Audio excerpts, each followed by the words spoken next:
Everyone, जय जिनेन and welcome back to my channel Tiara's Creative Universe. तो आज की वीडियो में मैं आपसे शेयर करूंगी कि किस तरीके से मैं अपनी डॉटर के टॉयज़ को एंड उसके क्लॉथ्स को ऑर्गेनाइज्ड करके रखती हूँ, जिससे मेरा घर भी क्लीन दिखे और चीज़ें भी काफ़ी हद तक ऑर्गेनाइज्ड रहें। ट्वाइस इन अ मंथ मैं अपनी डॉटर की कैबिनेट को क्लीन करती हूँ, जहाँ पर वो उसके सारे टॉयज़ रखती है। बच्चों के लिए उनके टॉयज़ रखने के लिए एक सेपरेट कैबिनेट या फिर अलमीरा होना चाहिए, जहाँ पर उनके सारे टॉयज़ आराम से आ सकें। जब उन्हें खेलना हो तो वो वहीं से उसे निकाल सके और खेलने के बाद सारी टॉयज़ उनकी राइट प्लेस पर रख सके। तो ये जो अलमीरा है मैंने अपनी डॉटर की टॉयज़ रखने के लिए ही बनाई है। यहाँ पर मैं अपनी डॉटर के सारे टॉयज़ रख देती हूँ और टॉयज़ इन अ मंथ में इसे चेक भी करती हूँ कौन सा टॉयज़ टूट चुका है, किसे रिप्लेस करना है, किसे हटाना है। साथ ही साथ जितने भी उसके सॉफ्ट टॉयज़ है किन्हें वॉश करना है, वो सारी चीज़ें मैं यहाँ से अलग कर देती हूँ। कोई भी टॉयज़ को मैं ऐसे ही रैंडमली अलमीरा में नहीं रखती हूँ। पहले उसकी सॉर्टिंग करती हूँ कि कौन सा टॉयज़ किस कैटेगरी को बिलोंग करता है। जैसे ये मेरी डॉटर का बोलिंग वाला गेम है, तो इसे मैंने एक सेपरेट ऑर्गेनाइज़र में रखा है। अगर उसका कोई डॉक्टर किट है तो उसे सेपरेट ऑर्गेनाइज़र में रखा है। ब्लॉक्स वाले गेम को अलग से रखा है, अल्फ़ाबेट वाले गेम्स अलग रखे हैं। तो इस तरीके से मैंने पहले ही सॉर्टिंग कर ली, उस हिसाब से मैं अपने अपने ऑर्गेनाइज़र्स में रख के उसके बाद मैंने उसे कैबिनेट में रखा है। और समहाउ यही प्रैक्टिस मेरी डॉटर में भी है। ये एक अच्छी हैबिट बच्चों के लिए हो सकती है कि हम किस तरीके से अपने टॉयज़ को उनकी कैटेगरी वाइज सेपरेट कर ले, उन्हें अपने अपने ऑर्गेनाइज़र्स में रखने के बाद ही कैबिनेट में रखें। She is only 2.5 years old, लेकिन उसमें इतनी समझ आ चुकी है कि वो अपने टॉयज़ को अब खुद से सॉर्टिंग करने लगी है कि मम्मा ये मेरा अल्फ़ाबेट वाला गेम है, ये मेरा ब्लॉक्स गेम है। तो वो खुद से ही अपने ऑर्गेनाइज़र्स में रख के उसको कैबिनेट में रखने की कोशिश करती है। मैं ये नहीं कहूँगी कि मेरी डॉटर ऑलवेज़ इस प्रैक्टिस को फॉलो करती है, बट ये हैबिट उसमें बहुत पहले से अर्ली एज में आ चुकी है। तो आगे जाके समहाउ इसका उस पर बहुत अच्छा इम्पैक्ट होगा। वो बहुत सारी चीज़ें अभी से सीखने लगी है। थोड़े थोड़े टाइम में मैं टॉयज़ को शफ़ल करती रहती हूँ, जिससे मेरी डॉटर एक ही टाइप के टॉय खेल के बोर ना हो जाए। और साथ ही साथ बच्चों को उनकी एज के अकॉर्डिंगली ही टॉयज़ इंट्रोड्यूस करवाना चाहिए, जिससे वो अच्छे से खेल सके।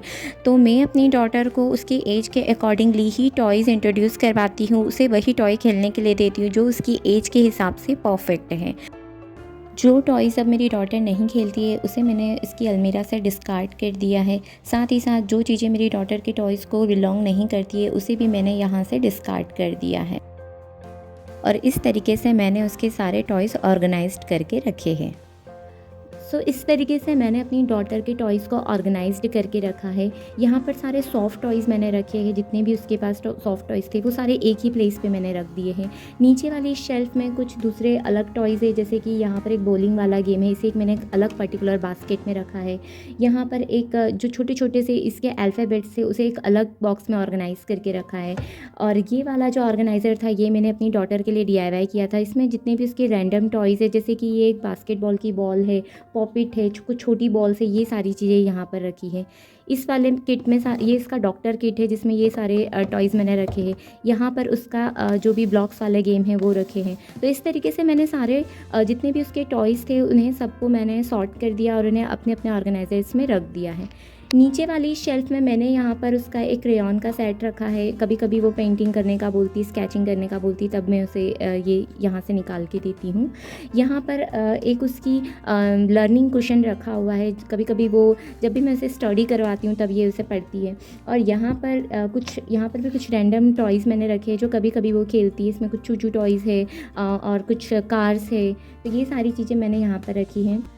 यहाँ पर मेरी डॉटर का एक सैंड किट रखा है। जब मैं उसे गार्डन में ले जाती हूँ तब मैं ये सैंड किट यहाँ से लेके जाती हूँ, इसलिए मैंने उसे इस तरीके की एक पॉली बैग में रखा है ताकि इजीली एक्सेसिबल हो यहाँ से।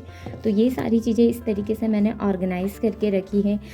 ऐसा नहीं है कि ये बच्चे सभी खेल के वापस ये सारी चीज़ें ऐसे ही ऑर्गेनाइज्ड वे में रखे, लेकिन मैं कोशिश करती हूँ कि ये हैबिट उसे पहले से ही आ जाए कि कौन सा टॉयज़ किस ऑर्गेनाइज़र में रखा है, उसे खुद को अपने टॉयज़ का डिफरेंस समझ में आ जाए। इस तरीके से मैंने इसे ऑर्गेनाइज़ करके रखा है।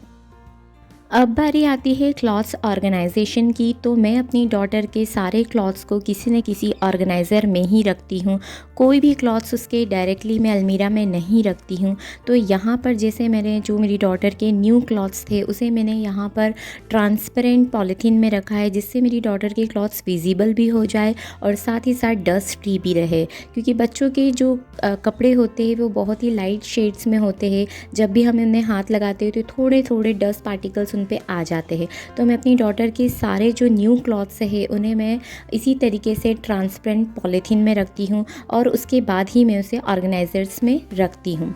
सबसे पहले मैंने अपनी डॉटर के सारे क्लॉथ्स को सॉर्ट कर दिया, कौन से उसके डेली वियर्स है, कौन से पार्टी वियर्स है, कौन से उसके कैजुअल ड्रेसेस है। तो इस तरीके से सारे क्लॉथ्स को मैंने पहले ही सॉर्ट कर दिया। यहाँ पर जो मैं बॉक्स का यूज़ कर रही हूँ ये एक कार्डबोर्ड का बॉक्स है, जिसे मैं एज एन ऑर्गेनाइज़र यूज़ कर रही हूँ। इस पर जो मैंने कपड़ा लगाया है वो मेरे एक पुराना ड्रेस है, जिसके थ्रू मैंने इसे कवर कर दिया है और इसे एक प्यारा सा ऑर्गेनाइज़र का लुक दिया है। तो यहाँ पर मैंने वन बाय वन अपनी डॉटर के जितने भी क्लॉथ्स है उसे इस तरीके से अरेंज किया है कि सारे क्लॉथ्स उसके विजिबल हो सके।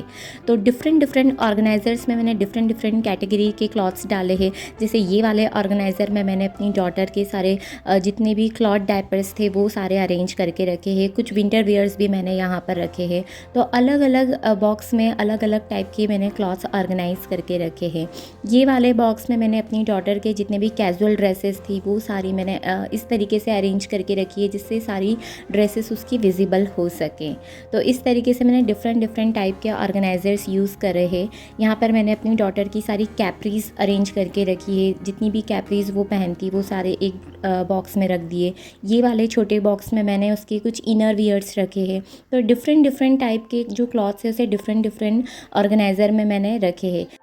एक कैरी बैग में मैंने अपनी डॉटर के वो सारे क्लॉथ्स रखे हैं जो वो अब नहीं पहनती या उससे छोटे हो चुके हैं। उसे मैंने एक सेपरेट बैग में रखे हैं, जिसे मैं बाद में किसी नीडी को डोनेट कर सकूं।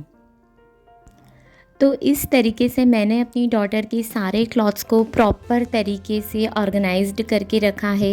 ये सारे जितने भी ऑर्गेनाइज़र्स हैं ये उसकी अलमीरा में प्रॉपर तरीके से फिट भी आ जाते हैं। जितने भी ऑर्गेनाइज़र्स मैंने यहाँ पर यूज़ किए हैं ये सारे ऑर्गेनाइज़र्स मैंने DIY किए हैं। इन ऑर्गेनाइज़र्स के ऊपर पर्टिकुलर वीडियो मैंने बनाया है, जिसकी लिंक मैंने डिस्क्रिप्शन में डाल दी है। प्लीज़ एक बार आप उसे विज़िट ज़रूर कीजिएगा, क्योंकि ये कहीं ना कहीं आपकी हेल्प ज़रूर करेगा। आज की इस वीडियो में बस इतना ही। मिलते हैं एक नए वीडियो में नए टॉपिक के साथ। तब तक के लिए bye, take care and please like, share and subscribe my channel.